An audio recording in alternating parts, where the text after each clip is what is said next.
Hello everybody, I hope you're all having an amazing day. It is Wednesday, which means we're carrying on with our endgame crash course. And what's better to carry on from King and Pawns than Knights and Bishops? It's the next step up. And they are what gives chess its character, in my opinion. Without them, the game would be one of the most boring things you've ever played. But yeah, the Knights and Bishops are what gives chess its character and makes it interesting and fun. And it's why it's important to sort of study him, because they're going to be a big factor in endgames a lot of the time. So to start off with the video, I thought it would be good to read a quote I found from Samuel Rachevsky, which sort of summarizes why I think it's important to study endgames. So here it goes. It often happens that a player is so fond of his advantageous position that he's reluctant to transpose into a winning endgame. And I feel like we've all been there, whether we like the position too much or we're maybe not confident in the end game, we try to delay it as much as possible, and that eval bar just keeps going down and down into a draw, or even worse, into our opponent's favour, and it's not a very pleasant sort of experience. But anyway, so let's get started. I feel like it's important to know the differences between both of the pieces, the knight and the bishop. So let's go ahead and sort of look at some pros and cons of both of the pieces. So to start off with knights, because they are the most interesting in my opinion.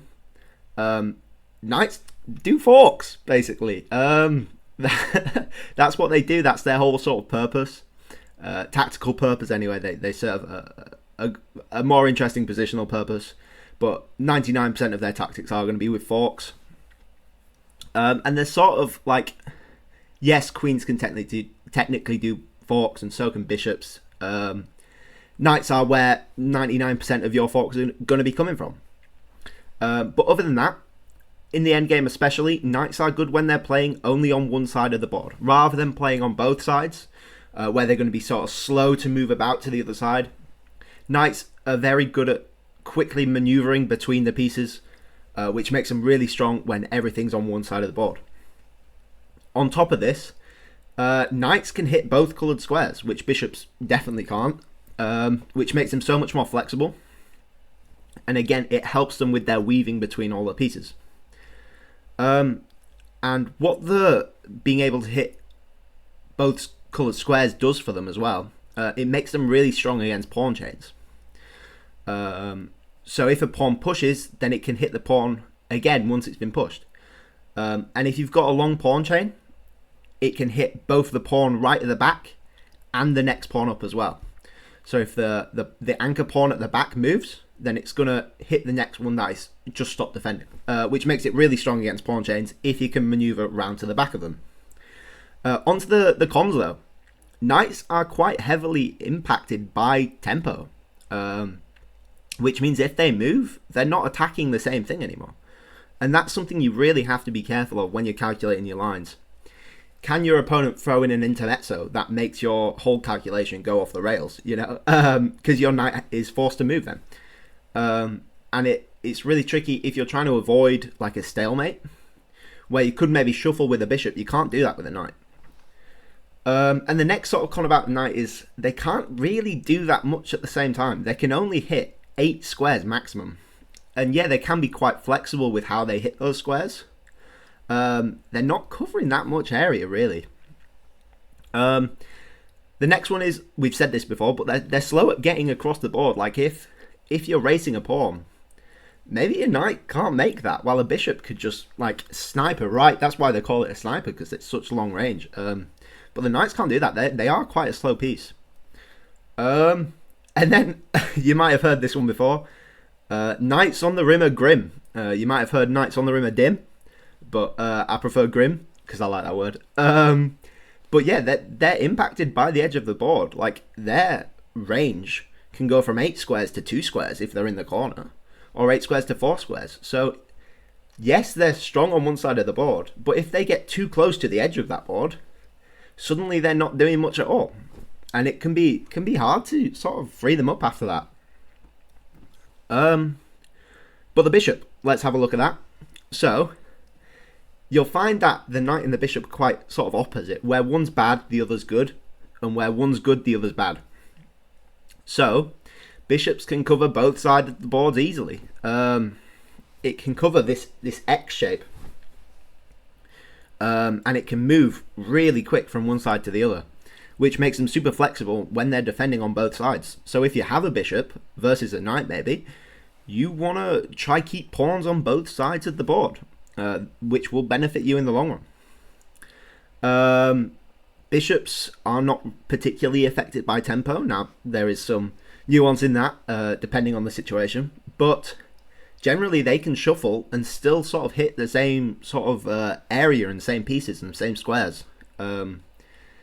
And if you're trying to avoid stalemate or trying to not let your opponent get stalemated, if you leave their bishop on, then it's less likely to happen, stuff like that. And then the tactical prowess of bishops comes with the pins and the skewers. That's their tactical aim, really. And it can be a super strong positional bonus as well if something's pinned and it can't move, whether that's a forcing pin or a tactical pin, something along those lines. That's going to be a huge bonus for your position. So unlike knights, who are strong at damaging pawn chains, bishops are very strong at controlling pawn chains and sort of blocking their progress. Because pawns defend in diagonals, and so do bishops, they sort of cancel each other out. So a single bishop can control a whole pawn chain going right the way down the board. And bishops are quite good as well at controlling knights. Because knights sort of, well, they move in an L shape. If you look at the pattern of their squares, it is in a diamond. So if you can get a bishop at the top of that diamond, you can control every single move a knight can make, especially if it's on the side of the board, or even worse, in the corner. It's very easy to control what squares a knight can hit if you've got a strong bishop, and potentially even trap the knight. So onto the cons of bishops. Bishops can only hit one colour, and that is a super important thing you've got to be mindful of when you have a bishop. What's your plan, and how can you make it so that your bishop isn't out the game because they can't hit anything on a certain colour? This is especially true with your opponent's pawns. If you've got a bishop versus knight, and all of your opponent's pawns are on the wrong colour square, your bishop's out the game. It might as well be a pawn, a defensive pawn, and their knight is going to come in and hit everything of yours. So it's super important that you're mindful of what colour bishop you have, and how that's going to impact your game in the future. Bishops, unlike knights, get weaker when the play is only on one side of the board. And it's sort of counterintuitive because you think the bishop can sort of stay far away and hit everything. But once a pawn's pushed, the bishop's got to make like a square shape to hit it again. Which is like, 2-3 moves to control something after your opponent's done one move.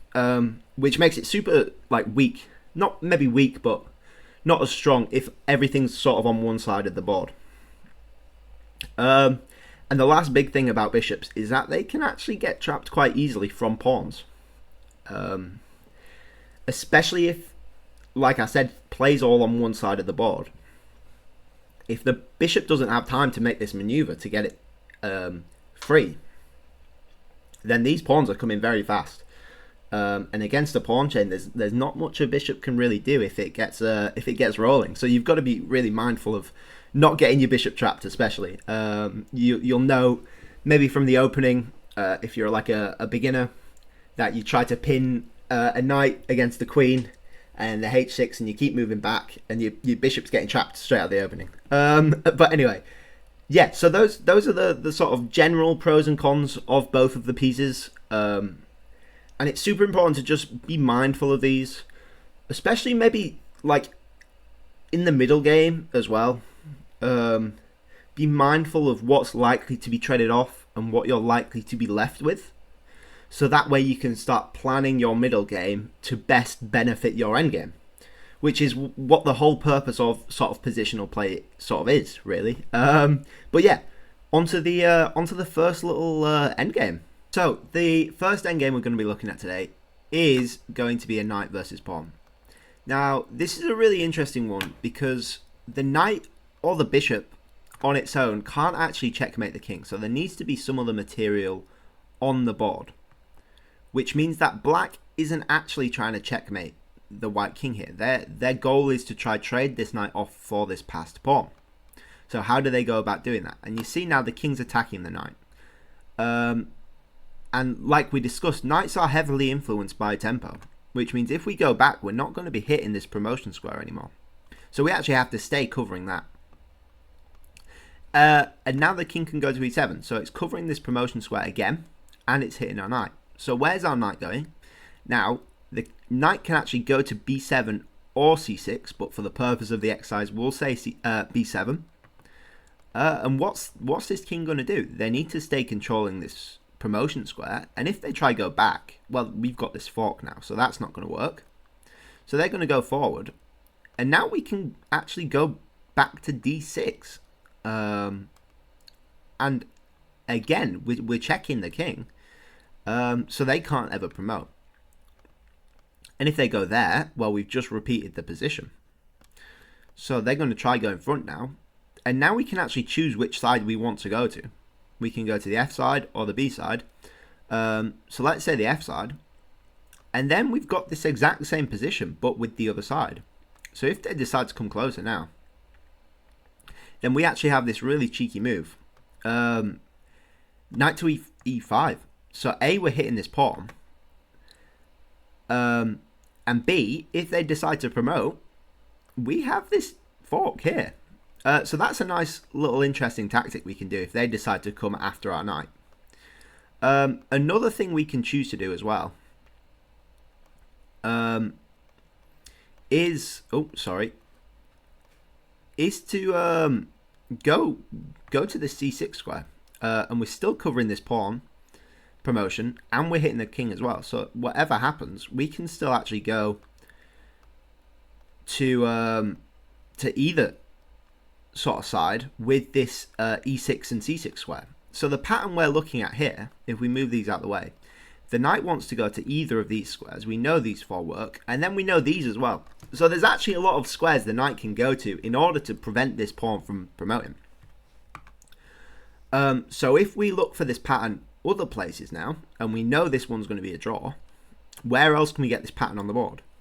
We can obviously get it on the e7 square, but we can also get this on the c7 and the f7 square as well. So all these four central pawns are going to be drawn. Now, what about the b7 and the a7 square and the g7 and the h7 square? Now they're a bit trickier because you can see that you can't get this same sort of square pattern on this side of the board, this close to the edge. But what you can get is this little pattern here, this triangle here. So there are actually some drawing opportunities for black, but there are also some winning opportunities for white. And it's important to know which ones there are, basically. So what we say is if the knight can cover in time, it's probably going to be a draw because of this this triangle pattern here. But if the king can actually cover in time and stop the knight from getting to these squares and covering the front, then it's going to be a draw. So it really depends on what the actual position is like to determine the outcome of these sort of G and B pawns. If the king can get there in time, it's going to be winning, and if the knight can get there in time, it's going to be drawing. And you'll find that a lot in the bishop versus knight endgames as well. There are so many exceptions to rules. In fact, I don't think there's really ever rules, to be honest, because the minor pieces are so sort of chaotic and crazy and can go anywhere. There's no solid rules like there is with the king and pawns. So now we ask, what about the H and the A pawns? And again, I'm sorry to say, but it depends. So if it's on the 7th, then it's probably going to be winning for the pawn, especially if the knight is on the b7 square. Even so, if it can get in front, there is not much black can do to sort of stop it, because the king, like we said, knights on the rim are grim, and knights in the corner are even worse. So the knight can only hit these two squares, so the king can easily control this while controlling the promotion square as well. So that's going to be winning for white. However, if the pawn's going to be on the 6th, it's actually potentially drawn for black. And that's this really cool trick, and it's one of my favourite tricks. I call it the washing machine. You can call it the windmill or whatever. But black just has a really nice series of checks they can do to sort of stop the king from getting in. So you see here that the knight is sort of blockading this pawn here, and it's stopping the king getting any closer with this. So if the king tries to get in with the diagonal, then we can actually give this check on c8. Now we're still stopping the promotion square, and it's a check, so the king has to move, and the king's going to be like, oh, let's get the knight away even further. So it's going to keep going in. But now we give this check here. It's like, okay, let's keep going with the same idea. Let's keep moving in close to the knight. But then we give this check. And you sort of start to see the repetition of this little washing machine shape sort of taking place here. And this sort of can happen in any order. Like, they don't have to. If they decide to come this way, then you can come back, and then you can go in and back, and you can sort of do it in reverse as well. Sort of no matter what, as long as you sort of stick to this sort of box, diamond, whatever you want to call it, it's gonna be a draw. Black's gonna be able to hold it through these series of checks, and there is some important sequences as well to know. That if black decides to go back, then you go back as well, because of this little fork check, and that's quite a common theme in the knight versus pawn endgames. So what do we know from the A and H files? We know that the pawn on the 7th rank is probably going to be promoted. And we know that if the knight can get there in time when the pawn's on the 6th, then it's going to be a draw. It's also important to note that the worst possible square you can put your knight on is going to be the b7 square. You never really want your knight on the b7 square when you're trying to defend against the passed pawn. Because of the way the knight moves, it's not going to be able to get to any of these promotion squares in time. We can have a look at that. Let's say the king's all the way over there. They push. Okay, where's black going? And you see, black would be able to get to this a8 square if they could play off the board, but they can't. So where are they going? They're going back, and it's going to push again.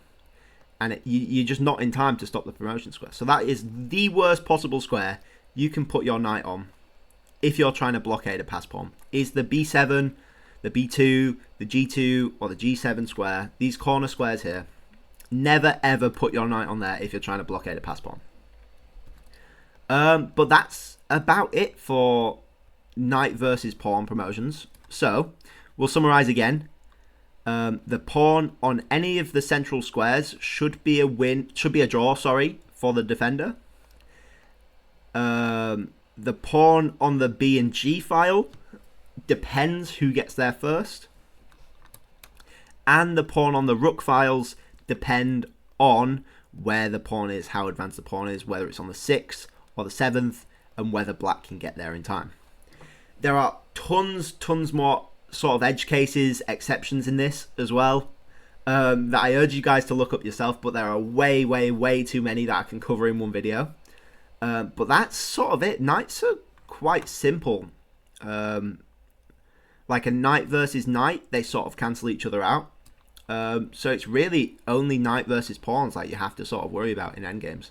The rest are sort of going to be about bishops, to be honest. But yeah, onto the next one. So real quickly, before we go on to the bishop versus pawn, we're going to look at bishop and pawn versus the king. Now this is a bit of a strange one because you would have thought this is actually winning all the time. But like usual, there are exceptions.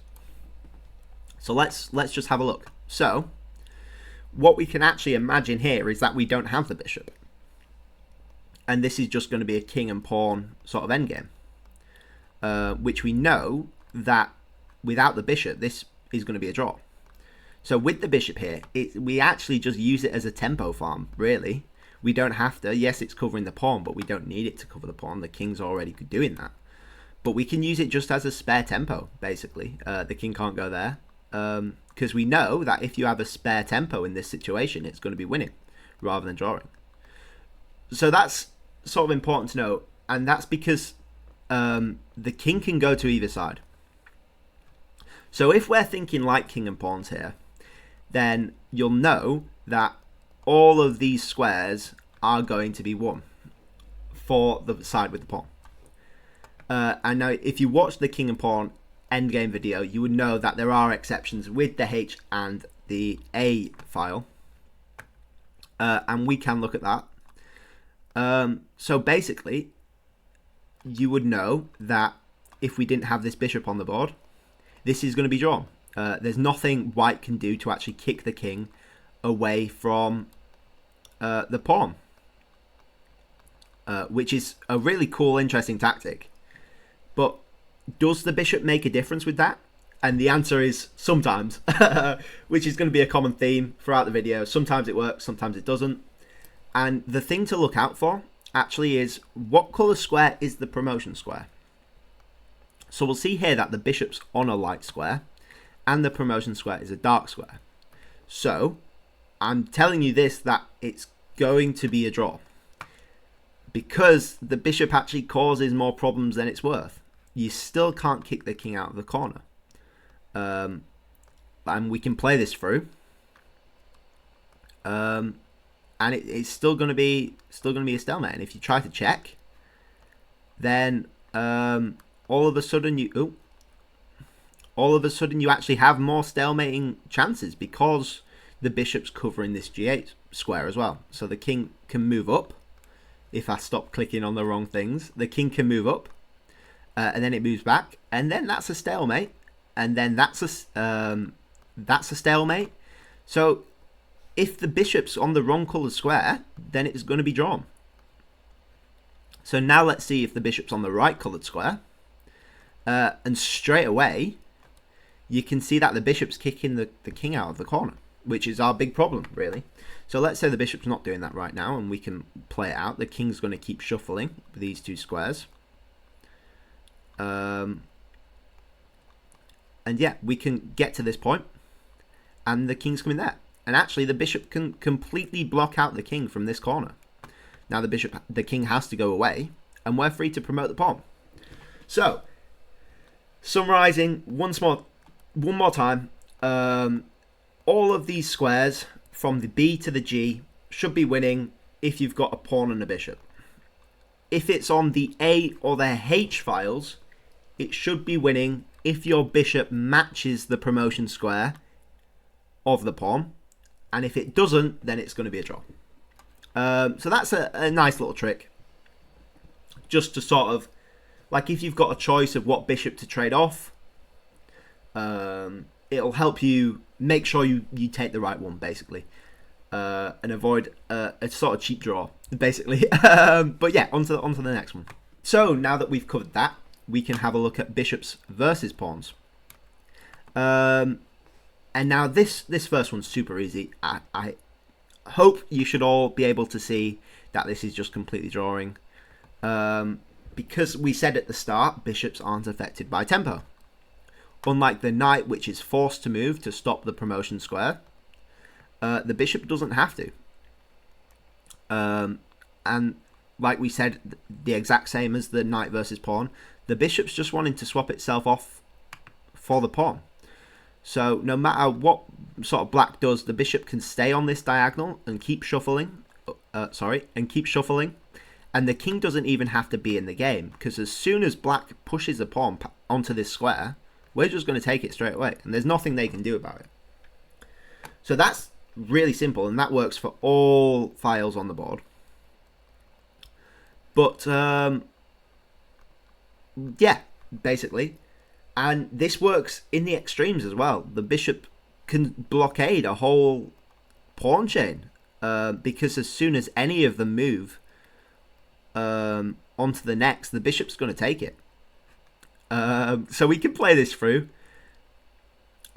Whatever white does, they can try push any of these pawns, and the bishop's just going to blockade them all. And there's nothing black can really do about any of it.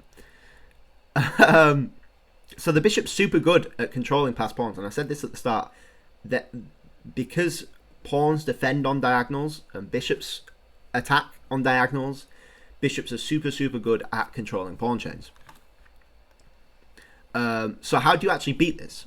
Well, basically you want sort of split pawns, and it's never really a good idea to want split pawns.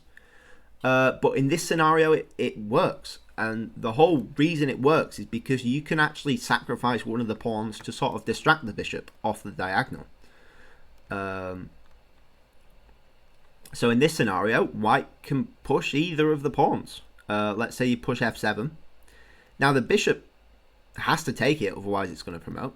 And at that point, it's no longer guarding this b7 square. So you're free to just push that, and then they can try hit it again, but you're just promoting. So that's how you go about sort of fixing this problem of bishops controlling pawn squares, is to actually try split up your pawns and make it harder for the bishops to actually control. And this is quite a good example of that. It's a nice little puzzle, sort of study. And yeah, it's white's turn, and white's going to go to e4. So they don't actually need to move, and white has this threat of this passed pawn. And black wants to sort of keep their king sort of around here so they can control this. So they do their only other move, which is to push their pawn. And white wants to make some progress with their king, try promote this pawn, and black just keeps going. Now, it isn't this boring. There are some more tactics.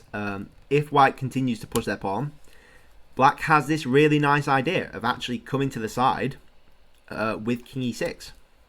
Now, if white just keeps going, which they can do, black's got this tricky move of playing f3. Now you're sort of blocking off the bishop from controlling the promotion square, which is why it was important to get the pawn to h2 in the first place. And white just takes, which they can do. But then after king h5, things get a bit more complicated. Because b7, you actually play e4 here. And although it is losing, it's quite a nice idea. Because you've split up your pawns, the bishop, if this pawn wasn't here, obviously, the bishop would have a very hard time controlling both of these pawns from promoting. So e4 backed up by the king is a really nice idea of sort of limiting the bishop's control, because you've forcefully split up your pawns. So the bishop can just take, it turns out, with check, and after the king takes, they promote. Black also does promote here, but you'll notice that the queen and the king are on the same diagonal. So after a bishop a8 or a bishop b7, they just win the queen and win the game. But it just shows you how sometimes you have to force weaknesses against your enemy's pieces. And black was only able to do these tricks because they knew the weaknesses of the bishop, and they knew how to sort of beat the bishops in the endgame by splitting up your pawns and pushing them, rather than letting them control every single one of your pawns from a single diagonal. But yeah, that's sort of the basics of a bishop versus pawn, and I think we're moving on to opposite coloured bishops now. So, opposite coloured bishops, we all absolutely despise them, unless you're on the defensive, in which case you absolutely adore them, and they are your fighting hope at getting a draw. You might have heard that opposite coloured bishops are always drawn, and while yes, that's true for a majority of the time, it's not always true. The examples we are looking at are both true. It's quite hard to find examples that are true, but there are some, so don't be too overconfident fighting for a draw with opposite coloured bishops. But know that they are often times drawn. And this is the reason why, basically. because it's almost like a bishop versus pawn. This pawn's almost out the game. Basically, it's stuck behind its own pawn. Not that that would matter anyway, but the pawn can't move anymore. Pawns move in straight lines, which means they alternate colours. So this bishop can't control this pawn forever if they want to try and make progress. And you can shuffle as much as you want, but the moment you move this pawn past this square, it's just going to get taken straight away. And we know that a bishop versus king is dead drawn. So that's the basic idea behind opposite coloured bishops, and it can get so much more complicated than this, but the strength of the opposite coloured bishop is actually enough to sort of counteract one, maybe even two, potentially very unlikely 3 pawns difference, which is mind-blowing. It's by trading off opposite coloured bishops, you're able to counteract 3 whole pawns of material from promoting, forcing a draw almost. And the example we're going to look at now is really, really cool. So what's black down here? Black's down 2 pawns in this situation.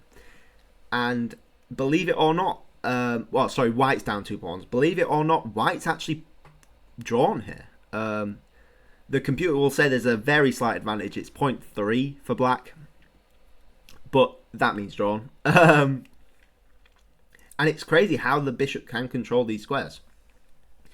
And the whole key point of this is to play c5.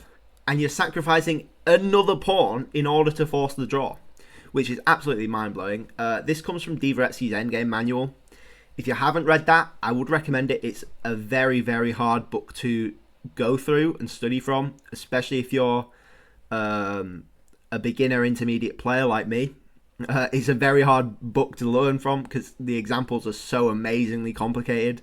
But definitely do check it out if you've got the time. c5 is just such a brilliant move. And the whole point is that you're actually freeing up squares for your bishop. And yeah, so well, black's obviously just going to take the free pawn. Why wouldn't they? And then bishop to b3. And you're hitting this pawn. There's nothing black can do to defend this pawn other than just pushing it. At which point they've locked up their pawns on light squares. The king's doing a great job of controlling everything. And after bishop e6, you can see how it's controlling this diagonal as well. And black can do anything here, like a king c7. But as soon as we play king e4, there's literally nothing black can do at all.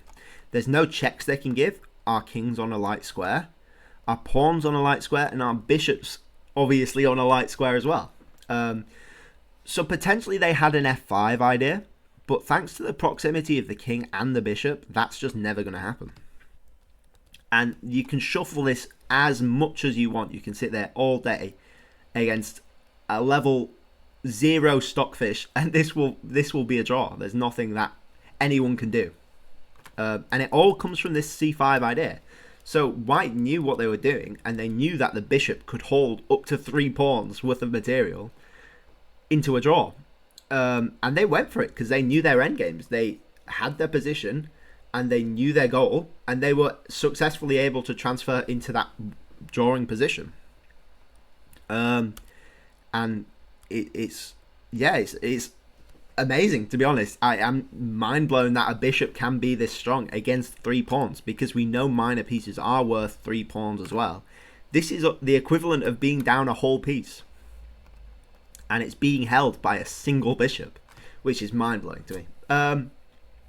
But anyway, yeah, there's not much to cover around opposite coloured bishops. I would say, especially in the middle game, don't count your chickens before they hatch, or don't count your eggs before they turn into chickens. I'm not sure the saying, because there are lots of things that can potentially be done. The first thing that comes to mind is sacking a rook for the opposite bishop if you're in a winning position. But that's an extreme case, and it's just my stupid brain being stupid. But there are lots of things that can be done like that, for example, that can prevent the opposite colour bishop. So yes, you might have one, but that doesn't guarantee it's a draw until it's guaranteed a draw, if you understand what I'm saying. But anyway, now we're moving on to same coloured bishops. So yeah. So unlike opposite coloured bishops, bishops of the same colour are infinitely more tricky. and they depend on so many things. So we'll just have a flick through this example, and then we'll sort of go over it. So this example is actually winning for white. Now, this is a bit strange because this bishop's sort of covering this diagonal really well, but you'll see in a minute that white can actually take control of this from black. And you might think the proximity of the king to the passed pawn is quite good, but it doesn't actually do anything, and it actually works against black in this situation. So white plays f3 here, bishop to f3. And right away you might be able to see their idea. They want to go bishop to c6. And this c6 square actually turns out to be the key square in this situation. So black tries to keep this diagonal because that's the only thing they can do. If they go off this diagonal, however they do it, then white's just going to be free to promote. So they have to stay on this diagonal like their life depends on it.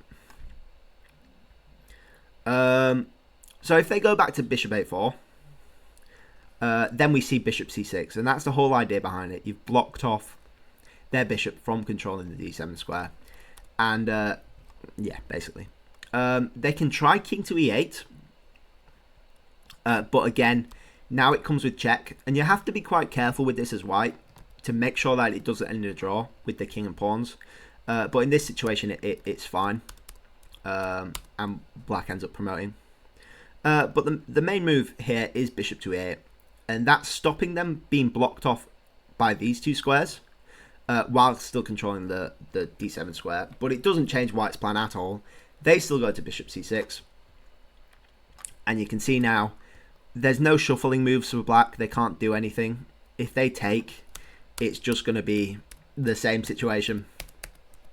And yeah, so this all comes from the control of the c6 square, and the questionable placement of black's king. Although it looks good, it actually sort of works against black because they're blocked off from the c7 square. And now we're going to look at an example, a similar example, a very similar example, and I want you to sort of think about what's different. So here we are. It's a very similar situation. The bishops are sort of differently placed, but they're doing the same things of eyeing up this d7 square.